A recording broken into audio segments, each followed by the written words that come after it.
Hello friends, welcome to Revolution Academy. Human Physiology, Lecture 1, Topic Breathing and Exchange of Gases. तो इसमें हम देखेंगे सबसे पहले breathing. What is the breathing? Breathing, it is the process exchange of O2 from atmosphere with CO2 produced by the cell called the breathing.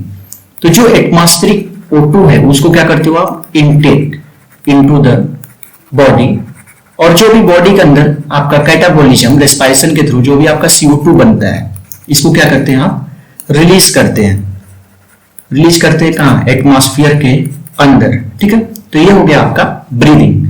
Intake of O2 into the body and release of the CO2 into atmosphere is called the breathing. इसका मतलब यही बोल रहा है। लेकिन breathing में क्या होता है, दो प्रोसेस होता है। एक क्या होता है inspiration. Inspiration means intake of air, और क्या होता है एक्सपायरेशन। इसमें क्या होता है release of air in atmosphere और intake of air in body. ठीक है, तो by intake of air in body क्या इनटेक करते हैं हम O2, release of the air in atmosphere क्या रिलीज करते हैं हम CO2। ठीक है, तो इन दोनों को मिला के इंस्पायरेशन एंड एक्सपायरेशन मिला के क्या बनता है आपका breathing, also commonly known as the respiration. तो जो आपका ये है respiratory equation C6H12O6 presence of the oxygen, और ये है क्या एक्चुअली ग्लूकोज। तो one molecule of glucose C6H12O6 presence of 6 molecule of oxygen, इसका क्या होगा आपका कंबस्शन, और एक कैसा प्रोसेस है कैटाबोलिक प्रोसेस। ठीक है, और एक तरह से हम ये भी क्या कर सकते हैं ऑक्सीजन है तो इसका क्या हो रहा है ऑक्सीडेशन। तो ऑक्सीजन के प्रेजेंस में इसका कंबस्शन होगा, ये क्या होगा जो ग्लूकोज है वो टूट जाएगा। 6 molecule of CO2 and 6 molecule of water and energy. तो हमें किससे मतलब है, सिर्फ और सिर्फ एनर्जी से मतलब है। कौन सी energy, in form of the ATP। तो जो भी आपको लिविंग एक्टिविटी करनी है उसके लिए आपको एनर्जी चाहिए ही चाहिए। वो एनर्जी देगा कौन, ATP, एडेनोसिन ट्राइफॉस्फेट। ठीक है, कौन ATP, एडेनोसिन ट्राइफॉस्फेट। ठीक है, तो ये जो CO2 है ये कहां हो जाएगा, रिलीज हो जाएगा एटमॉस्फेयर के अंदर। ये मॉइस्चर है, ये क्या होगा एब्जॉर्ब हो जाएगा बॉडी में, और ये एब्जॉर्ब हो जाएगा कहां पे बॉडी में, और जो एनर्जी है वो क्या करेगा हमें जो है जो भी हमें एक्टिविटी करनी है बॉडी को उसमें क्या होगा ये लग जाएगा। इसलिए इसको क्या बोलते हैं हम कैटाबोलिक रिएक्शन, और ये क्या है एक्चुअली ऑक्सीडेशन प्रोसेस, क्योंकि इसमें क्या है ऑक्सीजन का इन्वॉल्वमेंट हो रहा है। और इसमें जो एक मॉलिक्यूल जो आपका ग्लूकोज है वो किसमें कन्वर्ट हो रहा है 6 molecule of the CO2, 6 molecule of water and plus energy. तो इतना तो सब समझने के बाद हम देखते क्या है, जो आपका ब्रीदिंग है उसमें जो आप एटमॉस्फेरिक एयर लेते हो, जो एटमॉस्फेरिक एयर है वो एक्चुअली सिर्फ ऑक्सीजन नहीं है, उसमें क्या है मिक्सचर ऑफ गैसेस। तो उसमें मिक्स गैसेस होती हैं। मिक्स गैसेस जैसे आपका nitrogen, oxygen, CO2 and some inert gas. तो ये सभी होते हैं। आप प्योर ऑक्सीजन जो है ब्रीदिंग में या फिर रेस्पिरेशन में यूज नहीं कर सकते हो। तो जो एटमॉस्फेरिक एयर आप लेते हो उसमें ऑक्सीजन भी होता है और अदर गैसेस भी होते हैं। तो उसमें नाइट्रोजन कितना होता है 78%, ऑक्सीजन होता है 21%, CO2 बहुत स्मॉल अमाउंट में होता है 0.03% एंड 1% ऐसे होते हैं इनर्ट गैस। इनर्ट गैसेज आप पीरियोडिक टेबल में पढ़े होंगे। तो ये सब होता है मिक्सचर ऑफ गैसेज हम एटमॉस्फेरिक एयर से जो है इनटेक करते हैं। ठीक है, तो उसमें ऑक्सीजन का लेवल क्या है काफी ज्यादा है। ठीक है, तो ये ऑक्सीजन लेवल जो है आपके बॉडी में एब्जॉर्ब हो जाता है। ठीक है, तो आपके बॉडी को क्या चाहिए, सिर्फ और सिर्फ ये ऑक्सीजन ही चाहिए जो 21% है। तो ऐसा नहीं है कि आप ब्रीदिंग में pure oxygen exchange of the O2 from atmosphere and produce the CO2, ऐसा नहीं है। और जो आप एयर CO2 रिलीज करते हो उसके साथ मिक्सचर ऑफ गैसेस भी क्या होते हैं आपके रिलीज होते हैं। ठीक है, तो आप प्योर ऑक्सीजन और प्योर CO2 रिलीज नहीं करते, उसके साथ क्या होता है मिक्सचर ऑफ गैसेस इनटेक, उसमें से CO2 निकाल दिया जाता है, और मिक्सचर ऑफ गैसेस जो रिलीज होते हैं उसमें क्या होता है large amount of the CO2 ये क्या होता है एटमॉस्फेयर में जाता है। तो ये हो गया आपका ब्रीदिंग। सबसे पहले देखते हैं हम रेस्पिरेटरी ऑर्गन। तो जो आपको रेस्पिरेशन करने के लिए डिफरेंट डिफरेंट एनिमल या स्पीसीज में डिफरेंट डिफरेंट टाइप के ऑर्गन्स होते हैं, ठीक है। वो एक्वाटिक है तो अलग टाइप का होगा, वो टेरेस्ट्रियल है तो अलग टाइप का होगा। तो सबसे पहले हम देखते हैं फर्स्ट जो है लोअर इनवर्टिब्रेट। लोअर इनवर्टिब्रेट में क्या है, स्पंज, सिलेंट्रेट्स, फ्लैटवर्म। तो इसमें जो भी हमने लिया है वो क्या है आपका एनसीईआरटी से ही लिया है। सारे एग्जांपल्स सारे नोट्स क्या है एनसीईआरटी को ही हमने फॉलो किया है, बाहर से कुछ भी नहीं है। तो जो इनवर्टिब्रेट है आपका स्पंज, सिलेंट्रेट, फ्लैटवर्म, तो इसमें जो गैसेस एक्सचेंज होता है, exchange of gases O2 and CO2 by simple diffusion over the entire body surface. मतलब no specialised organ, no specialised organ, इसमें कोई स्पेशल ऑर्गन जो होता है वो नहीं होता है, ठीक है। ऐसे हम बात करें जो है आपका अमीबा, इसका मेंबर है प्रोटोजोआ का, इसमें भी क्या होता है bye simple diffusion, bye simple diffusion through body surface, ठीक है, through body, bye simple diffusion through body surface, ठीक है।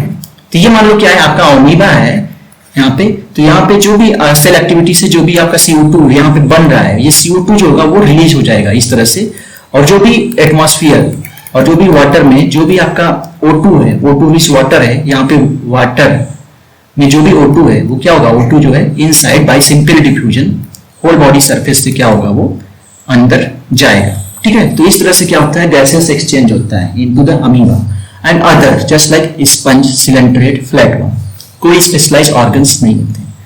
इसके बाद हम आ जाते हैं earthworm, member of the Annelida, respiration through moist cuticle, ठीक है। इसके बाद हम आते हैं आर्थ्रोपोड्स में। सबसे पहले क्लास इंसेक्टा, इसमें क्या होता है ट्रैकियल ट्यूब, जो रेस्पिरेशन के लिए क्या होता है आपका tracheal tube, network of the tube are present and aquatic arthropod and mollusc present in the gills. तो यहाँ पे स्पेशलाइज जो रेस्पिरेटरी ऑर्गन है आपके आर्थ्रोपोडा एंड मोलस्क में, एक्वाटिक की बात कर रहे हैं, एक्वाटिक आर्थ्रोपोड्स एंड मोलस्क में यहाँ पे क्या होता है आपका गिल्स होता है। तो जो मेंबर ऑफ आर्थ्रोपोडा है उसमें type of the respiratory organ के वेरिएशन काफी सारे हैं, जैसे ही आप आओगे आगे वो बदलते जाते हैं, ठीक है। एक्वाटिक आर्थ्रोपोड है क्या होगा आपका गिल्स होगा, लेकिन इंसेक्ट है तो क्या होगा tracheal tube, network like tube are present. Vertebrate की बात करें तो अगर फिश है तो उसमें रेस्पिरेटरी ऑर्गन क्या होगा गिल्स। रेप्टाइल, बर्ड, मैमल, ये क्या है टेरेस्ट्रियल, तो ये कैसे हैं आपके लंग्स। तो मोस्टली जो एक्वाटिक होते हैं उनमें क्या होता है आपका गिल्स होता है। जो आपके टेरेस्ट्रियल होते हैं, जो आपके टेरेस्ट्रियल होते हैं उनमें क्या होता है आपका लंग्स होता है, ठीक है। और एक्वाटिक है तो क्या होता है मोस्टली गिल्स होता है। इसके बाद हम देखते हैं एम्फीबियन, ठीक है। एम्फीबियन में क्या होता है मॉइस्ट स्किन, रेस्पिरेशन किससे होता है आपका एम्फीबियन में मॉइस्ट स्किन से, ठीक है। इसके बाद हम देखते हैं एक्सेप्शन क्या है आपका फ्रॉग। तो इसमें डिफरेंट टाइप के होते हैं फ्रॉग में, जैसे आपका डिफरेंट डिफरेंट स्टेज में डिफरेंट डिफरेंट रेस्पिरेटरी ऑर्गन जो होते हैं डेवलप होते हैं, वो डिफरेंट डिफरेंट टाइप से रेस्पिरेशन कर सकता है आपका फ्रॉग। सबसे फर्स्ट है आपका गिल्स, ये कब होगा गिल्स के थ्रू रेस्पिरेशन टैडपोल फॉर्म में, जब ये लार्वा फॉर्म में होता है तब ये गिल्स से रेस्पिरेशन करता है। स्किन, सेकंड स्किन, इसको क्या बोलते हैं स्किन को क्यूटेनियस रेस्पिरेशन, और इसमें क्या होता है under water and aestivation condition and hibernation condition, ठीक है। जब aestivation and hibernation under water किससे रेस्पिरेशन करता है आपका स्किन के थ्रू, इसी को क्या बोलते हैं क्यूटेनियस रेस्पिरेशन। जब ये टेरेस्ट्रियल सरफेस पे होता है लंग्स से क्या होता है ये करता है, लंग्स में से क्या होता है आपका टेरेस्ट्रियल सरफेस, टेरेस्ट्रियल या फिर लैंड सरफेस पे क्या होता है ये बाय द लंग्स ये आपका रेस्पिरेशन करता है फ्रॉग। इसके बाद इसमें और होता है आपका थर्ड ये हो गया लंग, और फोर्थ क्या हो गया आपका buccal pharyngeal on the land surface. तो बक्कल फेरेंजियल एंड लंग्स के थ्रू ये रेस्पिरेशन कैसे करता है ऑन द लैंड सरफेस। इसके बाद हम आ जाते हैं मेंबर ऑफ आर्थ्रोपोडा के कुछ, जैसे कौन है आपका एरेक्निड्स, जो क्लास एरेक्निडा है उसका मेंबर कौन है स्कॉर्पियन एंड स्पाइडर। इसमें रेस्पिरेशन कैसे होता है बुक लंग्स के थ्रू, ठीक है। तो इसमें कैसा होता है बुक लंग्स के थ्रू, तो ये जो पिक है किसका है बुक लंग्स का, तो ऐसा आपको दिखेगा, बुक लंग्स ऐसा दिखता है, ठीक है। एक साइड इधर भी बना देंगे तो ये कैसा होगा, बुक की तरह। तो आपको सिर्फ और सिर्फ यही याद रखना है, अगर ऑब्जेक्टिव में पूछेगा तो यही पूछेगा, scorpion and spider have the respiratory organ कौन से होते हैं, बुक लंग्स।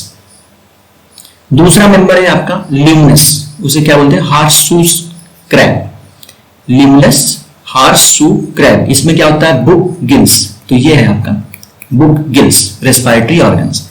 इसके बाद हम आ जाते हैं क्रस्टेशियन मेंबर क्रैब, उसमें क्या होता है, एक्वाटिक है, तो इसमें क्या होता है आपका गिल्स जो होता है वो रेस्पिरेटरी ऑर्गन होता है क्रस्टेशियन क्रैब में। लेकिन एक्सेप्शन एक है, आप याद रखिएगा, लिम्नस हार्सू क्रैब, इसमें क्या होता है, बुक गिल्स। अगर स्पेसिफिक पूछेगा बुक गिल्स तो आप क्या मारेंगे, लिम्नस हार्सू क्रैब। क्रस्टेशियन में जो आपका क्रैब है उसमें क्या होता है आपका गिल्स, एक्वाटिक होता है मेंबर, ठीक है। डिफरेंट स्पीसीज के रेस्पिरेटरी ऑर्गन्स देखने के बाद आज हम देखेंगे ह्यूमन रेस्पिरेटरी सिस्टम में। तो ह्यूमन रेस्पिरेटरी सिस्टम जो है आपका स्टार्ट कहां से होता है, नॉस्ट्रिल से, एंड फिर होता है आपका nasal cavity, pharynx, लैरिंग्स, trachea, bronchi, bronchioles, एल्यूलाई, lung, right and left and diaphragm. तो सबसे पहले हम देखते हैं नॉस्ट्रिल। तो जो आपका रेस्पिरेटरी ऑर्गन ह्यूमन के केस में कहां से स्टार्ट होता है, नॉस्ट्रिल से। तो बिहाइंड द नॉस्ट्रिल क्या होता है आपका नेजल कैविटी। तो ये जो आपका नेजल कैविटी है ये फेरिंग्स में ओपन होता है। फेरिंग्स एक्चुअली है क्या, फनल शेप स्ट्रक्चर होता है जो आपके दोनों ओपनिंग होता है, माउथ की भी और नॉस्ट्रिल दोनों की ओपनिंग होता है फेरिंग्स, ठीक है, कॉमन ओपनिंग होता है। इसके बाद ये फेरिंग्स जो होता है आगे चल के किस में ओपन होता है, अगर रेस्पिरेशन की बात कर रहे हैं तो ओपन इनटू द ट्रैकिया, ठीक है, ट्रैकिया। फेरिंग्स किस में ओपन होगा आपका, ट्रैकिया। तो जस्ट एबव द ट्रैकिया एक पार्ट होता है उसे क्या बोलते हैं हम, लैरिंग्स। लैरिंग्स को हम क्या बोलते हैं, साउंड बॉक्स। तो जो भी आप स्पीच वगैरह बोलते हो किससे होता है आपका, लैरिंग्स से। इसको क्या बोलते हैं हम, साउंड बॉक्स। होता कहां है, जस्ट एबव द ट्रैकिया। तो लैरिंग्स से होते हुए ये फेरिंग्स जो है लैरिंग्स से होते हुए किसमें ओपन होता है आपका, ट्रैकिया के अंदर। इसके बाद जो ये ट्रैकिया है इसके बाद आगे चल के ये जो है डिवाइड होता है राइट एंड लेफ्ट। तो राइट एंड लेफ्ट दो साइड में क्या होगा, ये डिवाइड होगा और उसे क्या बोलते हैं, right bronchi and left bronchi. तो जो आपका ब्रोंकाई है आगे चल के ये जो है डिवाइड होगा प्राइमरी, सेकेंडरी, टर्सरी ब्रोंक्यूल्स में। और ये जो ब्रोंक्यूल्स है डायरेक्टली किससे अटैच हो जाएगा आपका, एलियोलाई से। तो ये जो ब्रोंक्यूल्स है किससे अटैच होगा आपका, एलियोलाई से, ठीक है। और जो आपका ये ब्रोंकाई है वो कहां पे इंटर करता है, राइट एंड लेफ्ट लंग्स के अंदर। इसके बाद यहाँ पे आने के बाद हम नीचे क्या देखते हैं, ये डोम शेप स्ट्रक्चर, वो कौन सा होता है आपका, डायफ्राम। तो इसका स्ट्रक्चर कैसा है, डोम शेप, ठीक है। नीचे क्या है, सबसे लोअर पार्ट में क्या है आपका, डायफ्राम। और इसके बाद लंग्स की बात करें तो इसका जो मेम्ब्रेन है, लंग्स में जो मेम्ब्रेन है उसे क्या बोलते हैं, प्लूरल मेम्ब्रेन। और जो इस दो मेम्ब्रेन के बीच में जो फ्लूइड फील्ड होता है, इस तरह से जो फ्लूइड फील्ड होता है उसे क्या बोलते हैं हम, प्लूरल फ्लूइड, ठीक है। जो मेम्ब्रेन है उसमें जो फ्लूइड फील्ड होता है उसे क्या बोलते हैं हम, प्लूरल फ्लूइड। तो इसका फंक्शन क्या है, absorb the shock and then lubricate the lungs membrane and reduce the friction. तो रेस्पिरेशन इंस्पायरेशन में जो लंग्स है वो आपका कॉन्ट्रैक्ट और रिलैक्स होता है, तो उसके फ्रिक्शन को भी ये क्या करता है, वो reduce the friction, reduce friction, friction को क्या करता है, ये कम करता है। और ये क्या करता है, फ्लूइड है तो लुब्रिकेशन का काम करता है, ठीक है, रिड्यूस फ्रिक्शन, लुब्रिकेशन और शॉक भी एब्जॉर्ब करता है। तो ये काम करता है, इसका फंक्शन यही है, ठीक है। और ये होता कहाँ है, प्लूरल मेम्ब्रेन के अंदर, ठीक। इसके बाद ये हो गया आपका diagram, nostril, behind the nostril nasal cavity, pharynx open through the larynx into the trachea, bronchus left and right side, bronchioles primary secondary tertiary। इसके बाद किसमें ओपन हो जाता है आपका, एल्यूलाई के अंदर। एल्यूलाई के अंदर यहाँ पे क्या होता है आपका, गैसेस एक्सचेंज होता है। इसके बाद जो लंग से कवर होता है मेम्ब्रेन से उसे क्या बोलते हैं, प्लूरल मेम्ब्रेन। और इसमें जो फ्लूइड होता है उसे क्या बोलते हैं, प्लूरल फ्लूइड। और फंक्शन ऑफ प्लूरल फ्लूइड आपको पता है, reduce the friction of lungs और लुब्रिकेशन और शॉक एब्जॉर्ब का काम करता है। इसके बाद है आपका, एक एक करके देखते हैं, external nostril opening, outer lips, ठीक है। तो सबसे फर्स्ट क्या है, रेस्पिरेटरी, ह्यूमन रेस्पिरेटरी सिस्टम में सबसे पहले क्या है आएगा आपका external nostril, opening out the upper lips, it lead to nasal chamber which open into the pharynx called the nasopharynx. ठीक है, एक्सटर्नल नॉस्ट्रिल जो ओपन होता है उसे क्या बोलते हैं, नेजोफैरिंग्स। ठीक है, और जो फायरिंग्स होता है वो कॉमन ओपनिंग होता है, माउथ का भी और नॉस्ट्रिल का भी। तो जो जो नॉस्ट्रिल में ओपन होता है उसे क्या बोलते हैं, नोजोफैरिंग्स, और जो माउथ के ओपनिंग होता है उसे क्या बोलते हैं, ओरोफैरिंग्स, वो बाद में देखेंगे। तो nasopharynx open through glottis of the larynx region into the trachea. तो जो आपका nasopharynx open through glottis from the of the larynx region into the trachea. तो ये जो आपका फैरिंग्स है, मान लो ये क्या है, फैरिंग्स से कॉमन ओपनिंग है, ये ओपन कहां पे हो रहा है आपका ग्लॉटिस के अंदर। तो जो आपका ओपनिंग होता है ट्रैकिया की ओपनिंग, उसे क्या बोलते हैं हम, ग्लॉटिस। ठीक, जो ट्रैकिया की ओपनिंग होती है, जो आपका फैरिंग्स ट्रैकिया में ओपन होता है उसे क्या बोलते हैं हम, ग्लॉटिस। और ओपन किसके थ्रू होता है आपका, लैरिंग्स रीजन के थ्रू इनटू द ट्रैकिया। लैरिंग्स की बात करें तो ये क्या है, cartilaginous sound box, help in production of the sound. अभी मैंने आपको बताया क्या है, cartilaginous sound box help in the production of the sound. The glottis covered thin elastic cartilaginous flap is called the epiglottis. तो ये जो ग्लॉटिस है इसके ऊपर ऐसे थिन कार्टिलेजिनस कवरिंग होती है, इसी को क्या बोलते हैं हम, एपिग्लॉटिस। तो आप एक तरह से देख सकते हो ये एपिग्लॉटिस जो है वो ग्लॉटिस का क्या है, ढक्कन है, कवर है। तो ऐसे याद रखना, ग्लॉटिस का ढक्कन क्या होगा आपका, epiglottis, covering of the glottis is called epiglottis. ये क्या है, कार्टिलेज का बना होता है, तो क्या होता है, काफी फ्लेक्सिबल होता है। इसका फंक्शन क्या है, जो ग्लॉटिस है, ठीक है, ये ग्लॉटिस हो गया, इसकी कवरिंग को क्या बोलते हैं हम, एपिग्लॉटिस। तो ये जो आपका एपिग्लॉटिस है इसका फंक्शन क्या है, ठीक है, ये क्या हो गया ग्लॉटिस। तो इसका फंक्शन है prevent entry of food into the larynx. तो जो आपका फूड है ड्यूरिंग स्वेलरिंग, वो क्या होता है आपके लैरिंग्स से होते हुए ट्रैकिया में ना चला जाए, उसको क्या करता है, ये प्रिवेंट करता है। ठीक है, इसको ये रोकता है। ठीक है, जब आप फूड को स्वेलो करते हो तो ये जो होता है एपिग्लॉटिस, ग्लॉटिस को क्या करता है, कंप्लीटली कवर कर देता है। ठीक है, जैसे ये कंप्लीटली कवर कर दिया तो फूड जो है वो किस में चला जाएगा, गलट के थ्रू इसोफेगस में चला जाएगा। कभी कभी क्या होता है कि बात खाते समय जब आप बात करते हो तो ये जो ग्लॉटिस है कंप्लीटली कवर नहीं हो पाता है, तो कुछ फूड पार्टिकल्स जो है इसके अंदर चले जाते हैं, फिर आपको क्या होता है, स्नीजिंग वगैरह आता है, तो वो प्रॉब्लम क्रिएट होता है। ठीक है, इसका फंक्शन मेनली यही है, prevent entry of food into the larynx, और इसीलिए बोलते हैं कि खाना खाते समय बात नहीं करते हैं। ठीक है, इसके बाद क्या हो गया, लैरिंग्स के बाद क्या हो गया, trachea. Trachea straight tube extend up to the mid thoracic cavity, divide into right and left primary bronchi.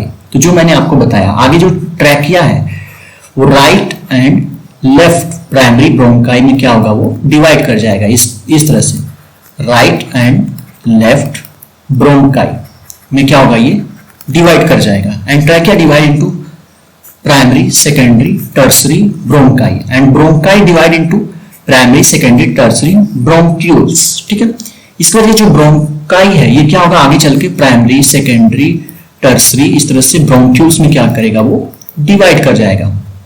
ठीक है, और इसका ये ब्रोंक्यूल्स के आगे क्या लग जाएगा आपका, एलियोलाई।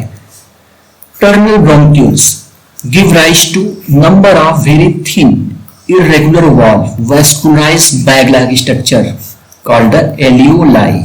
तो जो आपका ब्रोंक्यूल है, जो आपका ब्रोंक्यूल है प्राइमरी, सेकेंडरी, टर्सरी, तो जो आपका लास्ट वाला ब्रोंक्यूल है टर्मिनल ब्रोंक्यूल्स, वो क्या होता है, give rise to number of very thin irregular wall. तो वही जो होता है टर्मिनल ब्रोंक्यूल, वही जाके क्या होता है, एल्यूलाई से क्या होता है, वो अटैच होता है।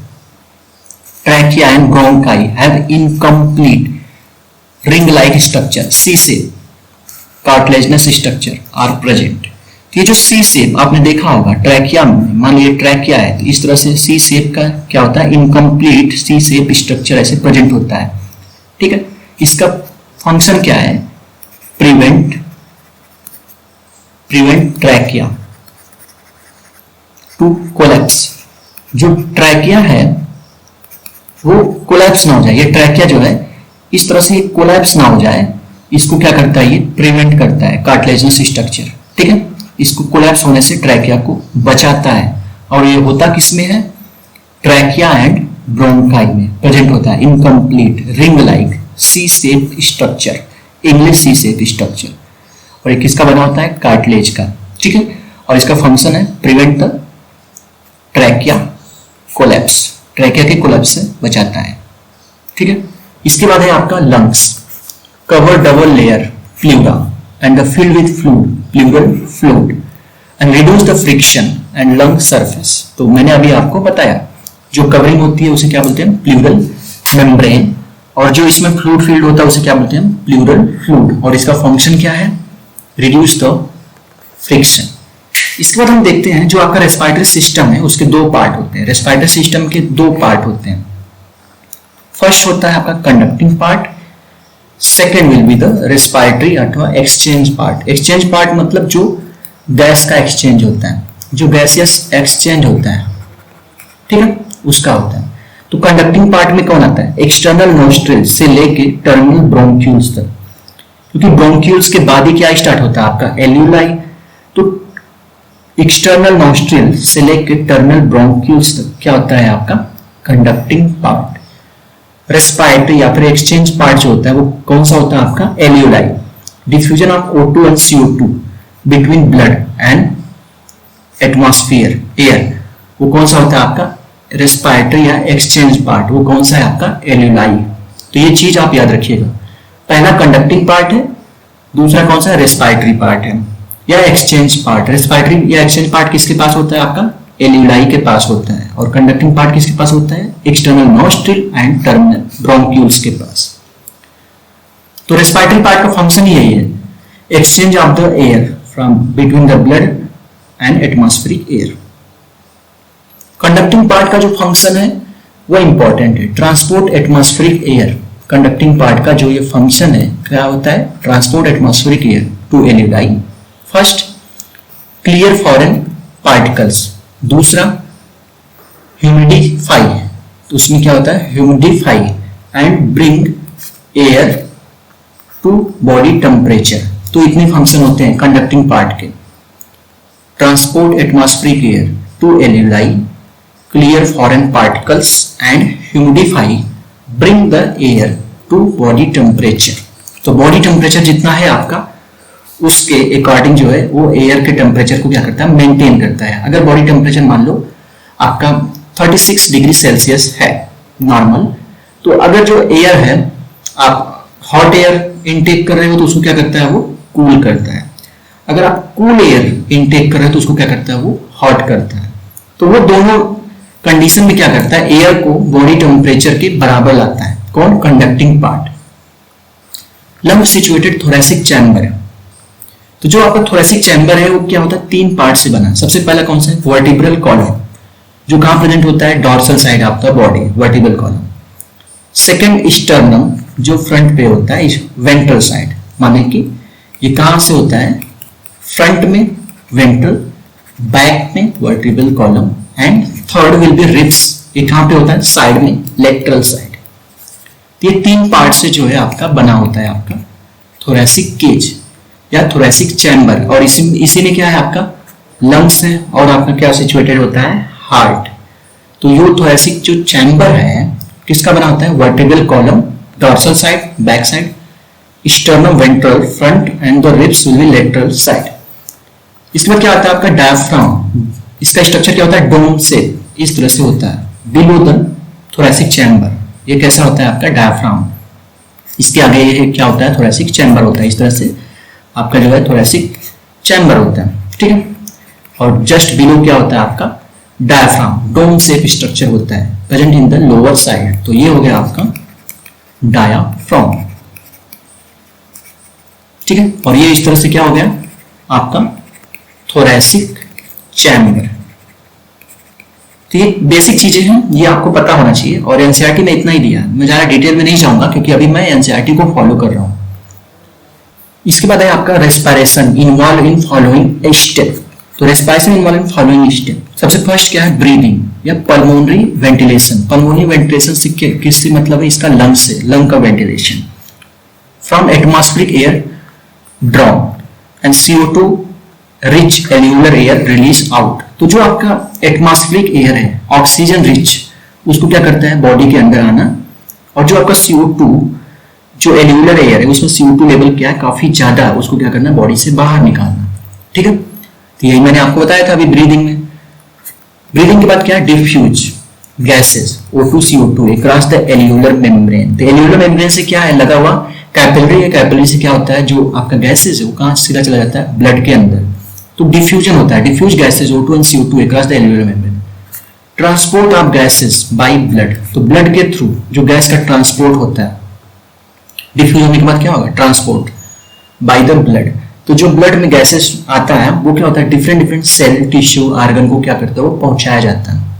Transport of gases by the blood and the diffusion of O2 and CO2 between blood and tissue. तो जो भी आपके ब्लड के अंदर जो भी गैसेस हैं O2 एंड CO2 उसका क्या होता है, डिफ्यूजन होता है कहां पे, tissue, cell, different different organ, सबको ऑक्सीजन चाहिए तो वहां पे क्या होता है, ये जाता है। And O2 utilized by cell catabolic reaction and result the release O2, वही क्या है आपका ऑक्सीडेशन। ठीक है, ऑक्सीडेशन होगा किस presence of the glucose, glucose के प्रेजेंस में ऑक्सीडेशन हो तो क्या क्या रिलीज होगा, CO2 प्लस वाटर, और क्या होगा आपका वाटर जो एब्जॉर्ब हो जाएगा, और प्लस एनर्जी जो आपको मेन चाहिए, energy in form of the ATP। ठीक है, तो ये है लास्ट में क्या होगा, utilize of the cell catabolic reaction result release of the CO2। ठीक है, इसके बाद है आपका mechanism of the breathing. Breathing have 2 stage, first inspiration, second expiration, जो अभी मैंने आपको बताया। इंस्पायरेशन एटमॉस्फेरिक एयर ड्रॉप, तो एटमॉस्फेरिक एयर क्या होता है, इनसाइड बॉडी वो आता है। एक्सपायरेशन में क्या होता है, एल्यूलर एयर रिलीज, तो ये एल्यूलर जो एल्यूलर एयर है वो क्या होगा, आउटसाइड, आउटसाइड द बॉडी, बाहर चला जाएगा। तो सबसे पहले हम फर्स्ट देखते हैं inspiration. Inspiration is the drawing and inhalation of air inside the lungs event during the inspiration. Inspiration, drawing, inhalation of air inside the lungs, event before, during inspiration। तो इंस्पायरेशन के पहले कौन कौन से इवेंट होते हैं, ठीक है, और ये एक्चुअली इंस्पायरेशन कैसा है आपका, एक्टिव प्रोसेस। तो आप देख लो यहाँ भी क्या है, एक्टिव प्रोसेस है, तो यहाँ पे जो भी एनर्जी जो है वो लगेगी, एनर्जी का यूटिलाइजेशन होगा, एनर्जी यूटिलाइज होगा, वो कैसा है, एक्टिव प्रोसेस। तो इसमें हम देखते हैं इंट्रा पल्मोनरी प्रेशर। सबसे फर्स्ट प्रेशर इनटू लंग, उसे क्या बोलते हैं, इंट्रा पल्मोनरी प्रेशर। ये कैसा होता है आपका, negative pressure in lungs with respect to atmospheric pressure. तो कहने का मतलब एटमॉस्फेरिक प्रेशर कैसा होता है, हाई, और जो लंग्स का इंट्रा पल्मोनरी प्रेशर वो क्या होता है, लो। ठीक है, और ये कैसा होता है, हाई। तो जब एटमॉस्फेरिक प्रेशर ज्यादा होगा और लंग्स का प्रेशर कम होगा, तभी तो प्रेशर डिफरेंस की वजह से हाई एटमॉस्फेरिक प्रेशर से जो गैसेस हैं वो लो एटमॉस्फेरिक प्रेशर लंग्स में आएंगे। इसके बाद क्या होता है, contraction of the diaphragm become flat. तो जो आपने डायाफ्राम देखा था ऐसे डोम शेप का था, ये बाद में क्या होगा, ये आगे चल के ये इस तरह से फ्लैट हो जाएगा। एंड इंक्रीज द वॉल्यूम, जैसे ये फ्लैट होगा तो वॉल्यूम क्या होगा, ये इंक्रीज हो जाएगा। Thoracic chamber, anterior posterior axis, तो जो आपका वॉल्यूम है थोरैसिक चैम्बर का एंटीरियर पोस्टीरियर एक्सिस वो क्या होगा, इंक्रीज कर जाएगा। इसके बाद contraction of the intercostal muscle, तो जो आपका इंटरकॉस्टल मसल है वो क्या होगा, ऊपर लिफ्ट ऑफ, वो ऊपर की ओर चली जाएंगे। ठीक है, तो इससे क्या होगा, वॉल्यूम और इंक्रीज करेगा। And sternum causing the increased volume of the thoracic chamber in dorso-ventral axis. The overall increase the thoracic volume caused the similar increased pulmonary pressure. तो इसका मतलब आप देखो, जो ये डायफ्राम है अभी कॉन्ट्रैक्ट हुआ है तो कैसा होगा, ये फ्लैट हो गया। तो यहाँ पे क्या होगा, एंटीरियर और पोस्टीरियर एक्सिस पे ये देखो, एंटीरियर और एंटीरियर एंड पोस्टीरियर एक्सिस पे जो है आपका, एंटीरियर एंड पोस्टीरियर एक्सिस पे ये जो आपका पल्मोनरी वॉल्यूम है ये इंक्रीज कर जाएगा। किस पे? एंटीरियर एंड पोस्टीरियर एक्सिस पे। नीचे क्या है? डायफ्राम। ये जब फ्लैट हो जाएगा, इसके बाद जब ये ribs, sternum, ribs cage and thoracic और ये सब जब इंक्रीज करेंगे, जब ये फ्लैट होंगे, जब ये राइज करेंगे, तो क्या होगा? डॉर्सल एंड वेंट्रल एक्सिस पे। तो ये हो गया आपका डॉर्सल एंड वेंट्रल एक्सिस पे ये इंक्रीज करेगा। तो इस तरह से ओवरऑल आपका थोरेसिक वॉल्यूम जो है और पल्मोनरी वॉल्यूम ओवरऑल इंक्रीज कर जाएगा। Anterior posterior axis by the diaphragm, by the intercostal muscle, ribs, sternum, इनके थ्रू ये क्या होगा? आपका डॉर्सल एंड वेंट्रल एक्सिस पे ये क्या करेगा? इंक्रीज करेगा। तो चारों तरफ से क्या होगा? इसका वॉल्यूम जो है, वॉल्यूम क्या होगा? आपका इंक्रीज कर जाएगा। ठीक है, overall increase thoracic volume cause the increase pulmonary pressure. तो अब ये रेडी है, जैसे ही anterior posterior axis and dorsal ventral axis पे जैसे ये वॉल्यूम इंक्रीज किया, तो अब ये एटमॉस्फेरिक एयर क्या होगा? यहाँ पे जो है अंदर आएगा। एटमॉस्फेरिक एयर अब क्या होगा? ये अंदर आएगा। तो मुझे लगता है ये चीजें आपको समझ में आ गई होंगी। इंस्पायरेशन में क्या क्या इवेंट होता है। ठीक है, सबसे पहले ये जो डायफ्राम ये फ्लैट हो जाएगा। इसके बाद ये जो थोरेसिक इंटरकोस्टल मसल्स है ये कैसे होंगे? लिफ्ट अप, राइज हो जाएंगे। स्टर्नम वगैरह भी क्या होंगे? आपका राइज हो जाएंगे। और ओवरऑल थोरेसिक वॉल्यूम जो है anterior posterior and dorsal ventral दोनों एक्सिस पे क्या होगा? इंक्रीज कर जाएगा। ठीक है, तो ये है आपका इंस्पायरेशन का इवेंट। तो ये है पूरा आपका डायग्राम। ठीक है, तो जो वॉल्यूम राइज होता है वो anterior posterior axis and dorsal and ventral दोनों एक्सिस पे क्या होता है? इंक्रीज होता है। तभी तो ये पूरा वॉल्यूम जो है आपका बढ़ेगा। इसके बाद है आपका एक्सपायरेशन। तो एक्सपायरेशन जो होता है वो कैसा होता है? Passive process. पैसिव प्रोसेस, और इसमें एनर्जी जो है वो नहीं यूज होता है, एनर्जी यूटिलाइजेशन नहीं होता है। कैसा है? Passive process. तो release out of air from lung to atmosphere is called expiration event. During the expiration intrapulmonary pressure higher, जो अभी इंस्पायरेशन में लो था अभी क्या हो गया? वो हाई हो गया, ज्यादा इंक्रीज कर गया। देन द एटमॉस्फेरिक प्रेशर कैसा है? ये लो है। तभी तो हाई प्रेशर से ये क्या होगा?